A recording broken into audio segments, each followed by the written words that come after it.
इंदौर में रविवार को मुख्यमंत्री डॉक्टर मोहन यादव के निर्देशन में हुई विकास कार्यों की समीक्षा बैठक को लेकर प्रदेश की राजनीति गर्मा गई है। मध्य प्रदेश के पूर्व मुख्यमंत्री कमलनाथ की सरकार में नगरीय प्रशासन मंत्री रहे सज्जन सिंह वर्मा ने भाजपा नेताओं पर तीखा हमला बोलते हुए उन्हें मूर्खों की जमात करार दिया है।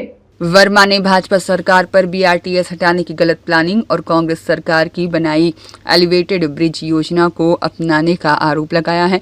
दिल्ली से जारी एक वीडियो बयान में पूर्व मंत्री सज्जन सिंह वर्मा ने कहा कि एलिवेटेड ब्रिज की योजना उन्होंने अपने कार्यकाल में तैयार की थी।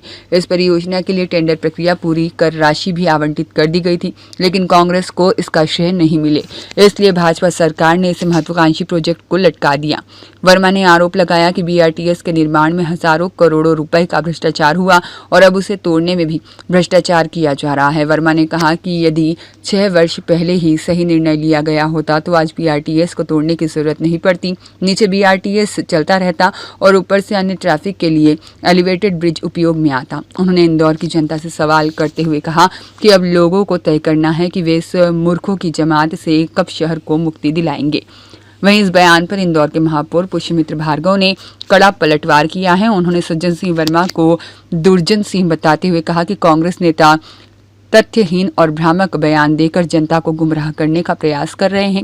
महापौर ने कहा कि भाजपा सरकार शहर के विकास के लिए ठोस और दूरदर्शी फैसले ले रही है, जबकि कांग्रेस केवल श्रेय की राजनीति कर रही है।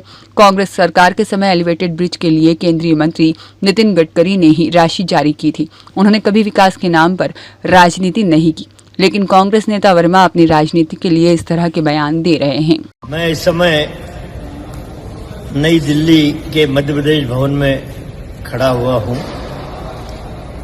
कोहरा है, प्रदूषण है।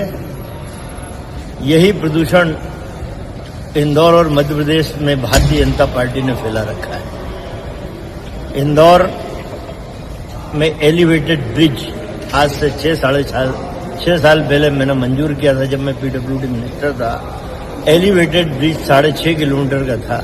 यदि वो ब्रिज बन जाता, जिसका मैंने टेंडर करा दिया, राशि जारी कर दी, वो भारतीय जनता पार्टी की सरकार आने के बाद कैंसिल कर दिया गया, इसलिए कि कांग्रेस पार्टी का नाम होता।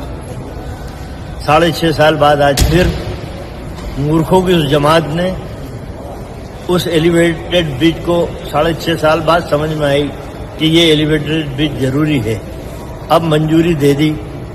मेरा कहना यह है कि बीआरटीएस बनाने में हजारों करोड़ रुपए खर्च हुआ, उसमें आपने भारतीय जनता पार्टी के लोगों को भ्रष्टाचार किया, अब तोड़ने में भ्रष्टाचार कर रहे हो। यदि ये एलिवेटेड ब्रिज 6.5 किलोमीटर का उस समय बन जाता तो ये बीआरटीएस तोड़ने की आवश्यकता नहीं पड़ती, लेकिन भारतीय जनता पार्टी के लोगों को तो भ्रष्टाचार करने की नीयत से ही सारा काम होता है। मैं इंदौर की जनता से आग्रह करता हूं कि इन मूर्खों की जमात से इंदौर को कब निजात दिलाओगे, ताकि ये भ्रष्टाचारी लोग पूरे मध्य प्रदेश को दीमक की तरह खा रहे हैं, इंदौर को तो खा गए हैं। मेरा अनुरोध इंदौर की जनता से कि इन मूर्खों की जमात से कृपया कर इंदौर को मुक्ति दिला दें। देखिए, ये सब जानते हैं कि सज्जन सिंह जी का भाव हमेशा दुर्जनता का रहता है। देश के यशस्वी प्रधानमंत्री नरेंद्र मोदी जी के बहुत स्मार्ट, इनोवेटिव और दूरदृष्टि रखने वाले मिनिस्टर नितिन गडकरी जी ने इंदौर के लिए एलिवेटेड कॉरिडोर सैंक्शन किया था, और उन्होंने इस बात की चिंता नहीं की कि उस समय ये कांग्रेस की सरकार मध्य प्रदेश में थी। उन्होंने शहरों के विकास की दृष्टि से ये एलिवेटेड कॉरिडोर दिया।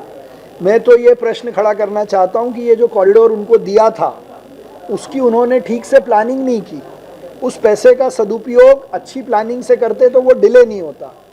उन्होंने बिना अच्छी प्लानिंग कराए पीडब्ल्यूडी से उस समय का जो प्लान बनाया वो गलत था, ये नई प्लानिंग ने सिद्ध किया। और अब जब बीआरटीएस हट रहा है तो हटे हुए बीआरटीएस के साथ हम इसको शहर में नई आर्म्स जोड़कर जहाँ जहाँ चौराहे हैं वहाँ पर कैसे ग्रेड सेपरेटर लगाकर इसका सदुपयोग हो, इस प्लानिंग के साथ उसको शुरू कर रहे हैं। तो सज्जन सिंह वर्मा जी को तो इस बात का जवाब देना चाहिए कि उनकी गलत प्लानिंग के कारण ये डिले हुआ।